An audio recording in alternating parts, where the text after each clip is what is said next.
The Roads and Transport Committee of Parliament on Wednesday presented its report on the 2023 budget allocation to the Transport Ministry for debate and subsequent approval of the sum of over 1 billion Ghana cedis for the services of the ministry. Mr. Speaker, the ministry has listed a number of activities that they intend to embark on in the year 2023. Paragraph 7.1, Mr. Speaker, the ministry indicated to the committee that they expect the operationalization of a Ghana Airline home-based carrier for the country by the first quarter of the year 2023. The ministry made us aware that they have almost concluded or selected an entity to carry out or to operate as a home-based carrier, that is to fly the flag of Ghana.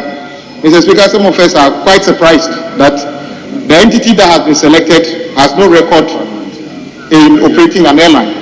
It is not merely a matter of recruiting former pilots and other things. Aviation business is quite a risky business, but the minister is confident that this will work. But the point is that the minister must be aware that the deadlines given in the past for the operationalization of this have come and gone. So we just urge him to tread cautiously whilst he engages this group. Yes, we are happy that a local group will be part of this, but if they have no record of doing this, it's difficult to understand why we are doing this. We've often lamented about the skyrocketing price of petrol, diesel in this country. And Speaker, I must commend the government. In recent times, we read and we see consistent reduction in the price, export price of these products. And it's gratifying that the dollar is also struggling to contain the strength of the cedi. These are all good times. However, I am not too happy when the price of the export price of these products are going down. And yet, transport operators fail. I see my good friend, the minister, smiling. Transport operators don't pay a heed to this consistent reduction in the price of such product. I think going forward, we must have an arrangement to deal with this concern. But Mr. Speaker, in determining transport fare, there are three elements. Depreciation of our currency, which is also improving the cost of spare parts and cost of fuel.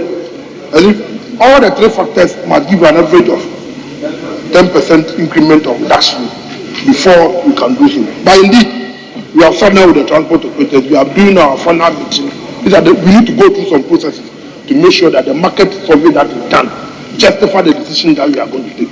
We've gone through the processes. We are meeting again tomorrow to come, but I can assure them, the majority ship, that definitely the transport operators will do something about it. I think that in terms of difficulty, they will deal with us, and I'm sure that they will not disappoint us this time. The House has approved the allocation of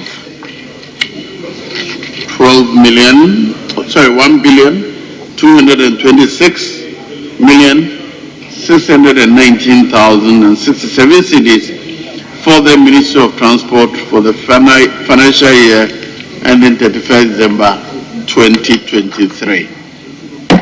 During a debate on the approval of budget estimates for the Railway Ministry, the minority leader Haruna Idrisu called for an adequate funding of the sector from the Petroleum Fund to help revamp the railway sector. Mr. Speaker, it is my view that this annual budget funding amount that Parliament allocates every year, this House should take a position and allocate $200 million for the next 5 years for anybody wanting to come and build railway from Sefi to Wa or to Border. Then we know every other year $200 million of our ABFA is used in building durable infrastructure.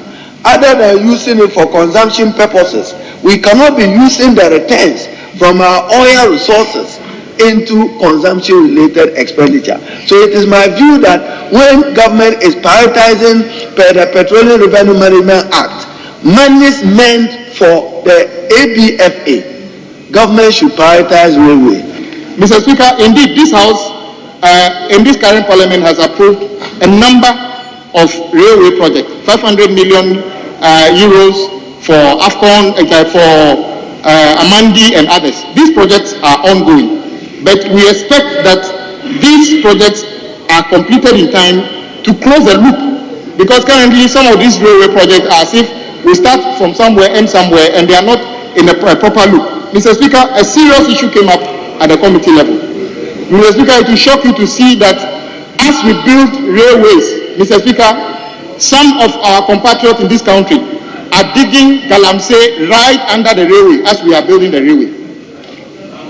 And, Mr. Speaker, imagine if these railways become operational and somebody is digging galamsey and he gets knocked down, the MP of the area will come and read a statement here that we should sympathize with those people because it's a life loss. Yes, I agree, it's a life loss which shouldn't happen. But once you have the opportunity now, Mr. Speaker, let us educate people that railways are built to carry rails. I don't understand why anybody should find it necessary to dig galamsey under a railway. This House has approved the sum of 618,238,688 Ghana cedis for the activities of the Ministry of Railway Development of the financial year ending 31st December 2023. Parliament also approved the sum of over 5 billion Ghana cedis for the Roads and Highways Ministry.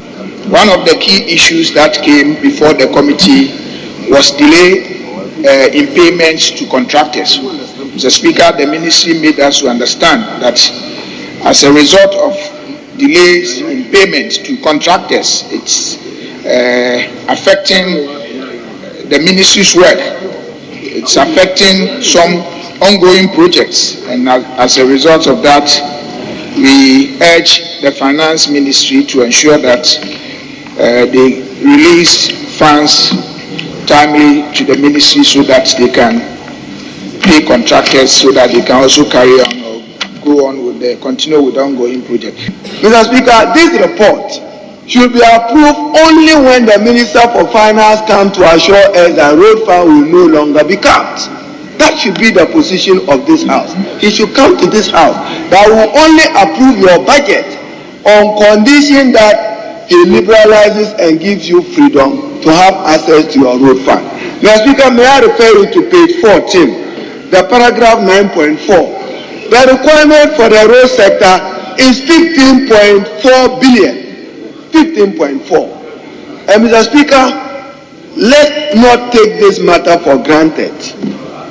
When you award a road contract, contractor is aside. He has done a certain amount of work. If for 2 to 3 years you don't pay the contractor, the road deteriorates into a state even before you awarded it. That occasions cost to the state. Proceedings on Wednesday saw the approval of budget estimates for the Ministry of Roads and Highways, as well as the Transport Ministry and the Railways Ministry, and it is expected that the approval will continue for other sectors in subsequent sittings. Reporting from Parliament, my name is Ni Ayukwe Okan for Citi News.